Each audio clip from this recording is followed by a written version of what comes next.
What's up, guys? Hope you're having a good Friday. It's James from Adrenaline. I figured I would just come on and talk to you guys a little bit about our SAS Adrenaline Freak sets, the inserts, on how to size them properly, like I promised. And then if you guys have any questions, comments, whatever, just Friday night chit chat.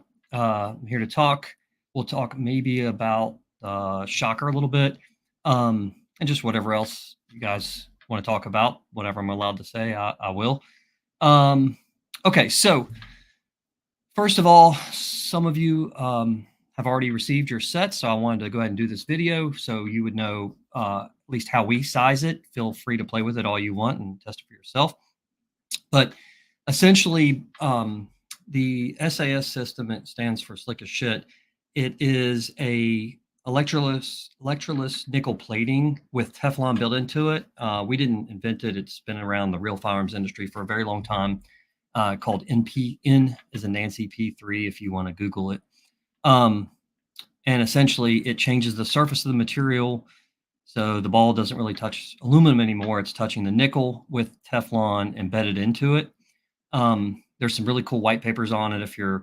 Most people don't even want to watch the test video. I did a 9-minute test video, and somebody commented that it was snake oil, and I literally had all the Mr. Wizard and Bill Nye Science Guy math data you could want. So apparently it's 8.5 minutes too long. But essentially, the white paper shows that even if it gets scratched or abrasions, it exposes more Teflon. It's a really cool system. Again, we can't claim credit for inventing it, but we were happy to bring it to paintball. It took us a long time, and we had to change the formula. And us and Freak both invested in it and spent a little time and money. It took us over a year. And what it does is the Teflon surface is the second slickest dry lubricant on Earth, behind only WS2, which is what our bolts and cans are done in. But we couldn't do the barrel inserts in WS2, so this is the next best thing. And it's like grandma's pots and pans that have Teflon coating, but that's just a coating. This is embedded into a new material that's plated onto the barrel, and it just adds like a fraction, like a thou, or less actually, the new surface. And that new surface is also harder than a traditional original aluminum for scratch resistance and all the other stuff, abrasion, all that other stuff.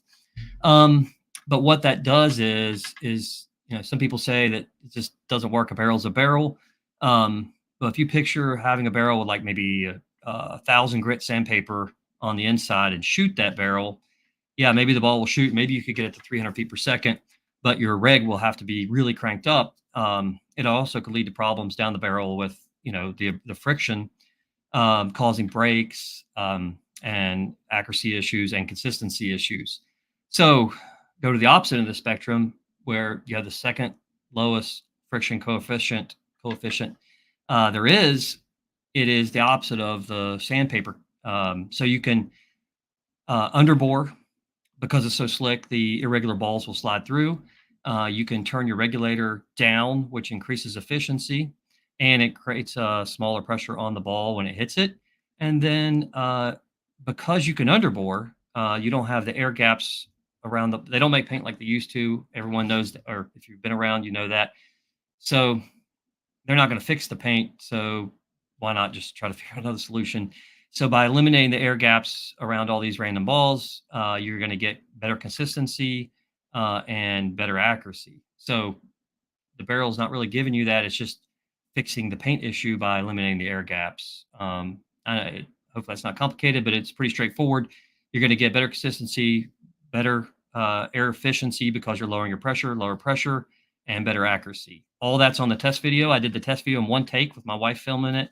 I was willing to do more takes if something happened, and other than getting hit in the net on that practice field, we just did it one take, and the stats speak for themselves.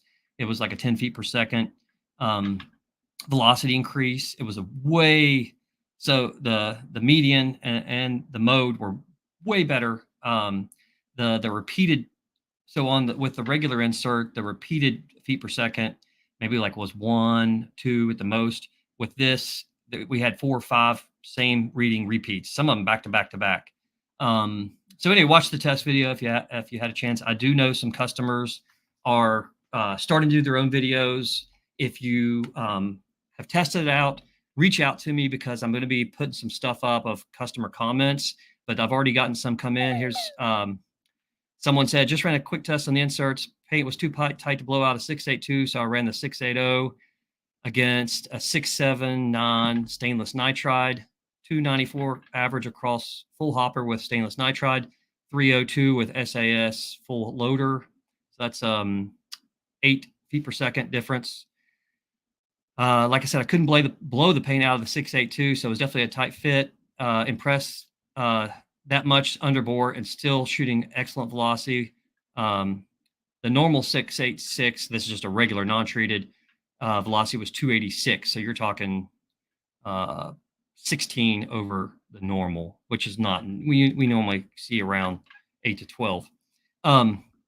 So keep giving me that feedback because I'm gonna make an ad with a bunch of customer feedback.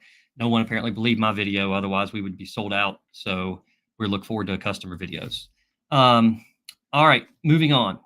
So I have just some Ultra Evil here. It's the equivalent of like 5-star. It's tournament grade paint. It's still imperfect. If I were to test it with a regular insert, like just an aluminum or stainless steel insert, it would be 688 or 690. So you're not going to be able to see this probably very well, but look, you can see a little bit of air there, and it's not coming out very easily, but it did roll out. The second, and I always do 5 to 10 balls. The second one went all the way through just without stopping. It just went straight through. But the second time I put it, it got stuck. So it's because it's irregular, which, like I said, we're not going to be able to fix that, so we might as well work around it. I would probably, if I was using aluminum, use 688 or stainless steel. You're going to be able to get it to roll through, get stuck a little bit, easily blow it out. That's kind of like the rule of thumb. You know, some of them roll through, some of them get stuck, but you can blow it out. That's kind of what we used to do back in the day. So if you had aluminum or stainless, you would use 688. I always say 2 to 3 sizes on SAS. So you're talking 684. Now, the person in the comment went 6 sizes, which is, or no, 5 sizes, which is crazy. It'll work. But you get the best results if you go about 2 or 3 sizes, I think. So I'm going to come from 688, 690 to 684. With that, it's going to, so this one is just sticking right out the top. It's not even going through. I can push it in easily with my finger, no air gap, and I could blow it. I'm indoors, so I'm not going to blow it out, but I could blow it out or almost blow it out, depending on, like, say you had a handful of 5 to 10, you could blow out 6, but 4 don't. That's going to be okay, especially with the way we have it set up. Again, the other ball got stuck, no air gap, but it just, again, it would blow out if I was outdoors. I would show you, but I swabbed it and went right out. So if it were me, I would go from the in between 688, 690 aluminum stainless setup to a 684. So you're talking 2 to 3 sizes underbore. You could do 682, no problem. You could do 686, no problem. You're not going to see the same improvement. But that's what we mean when we say 2 to 3 sizes underbore. By doing that, the ball's not going to get stuck almost. And we've been messing around with some big balls and just using 6, 7, 8, and it still shoots. But if it's too big, it will start to get squirrely. Not as much by far. I did that in a test video as compared to aluminum or stainless. It'll still shoot. But you do still want to size it up. 2 to 3 sizes downsize is what I recommend. You can go more, like I said, it depends on the paint. Had a guy that just used it in the rain. Didn't seem to affect it one way or the other, but if you have some sort of use, feel free to test it out and let us know how it's going. We do want some comments, like I said, because we're going to be doing an ad with a lot of this customer feedback, because honestly, if everyone watched my test video, we would have sold out of these. It's the real deal. We we believe in it, and when we tell you stuff's the real deal, we've never lied before, so I'm not lying now. Um, back when we did the air assist on the Angels, people didn't think it worked, and now I have people say, it probably helped 5 to 10%, something like that. Well, if you do enough things 5 to 10%, you end up with a difference maker. This is different than 5 to 10%, though, in my opinion, because you could shoot underbore and you could shoot like lasers, and that's what we did last event. There'll be lots of people using these at Cup. I'm excited to see what they think, especially with the paint and the sand. It should be interesting. It should help a lot. Uh, Although it's super slick, I don't recommend it compared to like, hey, it's an all-weather barrel. You don't have to use ACP tip or anything like that. Yes, it will swab and squeegee out way easier than competition. By that I mean any other paintball barrel on the planet, because of the coating. But it's not necessarily designed to run it through and never swab it, never squeegee it if you have a break. You can way better than other alternatives, but it's not what we recommend. So that's it, short and sweet. If anyone has any questions, feel free to type it up and I'll try to respond. Also, just a little Friday night chit chat. We are not making a shocker era at this time. I don't want people to not buy one at Cup or thereafter waiting on ours. So I wanted to go ahead and address that we're not going to make one. At least we don't have one in the books right now. So if you're waiting on us, don't go ahead and get one. We are going to get some stock ones like we did on the amps and laser them up with those wild laser patterns we had, which was like the Picasso and the woodland and things like that. We have been working on a project since a little over a year now, I guess, October of last year, I think it was. And deeply in R&D for the last year, and we're kind of coming out about to pencils down point. We've since we made the Angel LED, it's probably the most changes we've ever done to something since we made the Angel LED, but we're still ways out on that. So we're not making a shocker. Still kind of wrapping up R&D on next project. It'll be a while. So not like a World Cup thing at all. I'm not surprising you with a release for next week. But we are nearing pencils down kind of thing.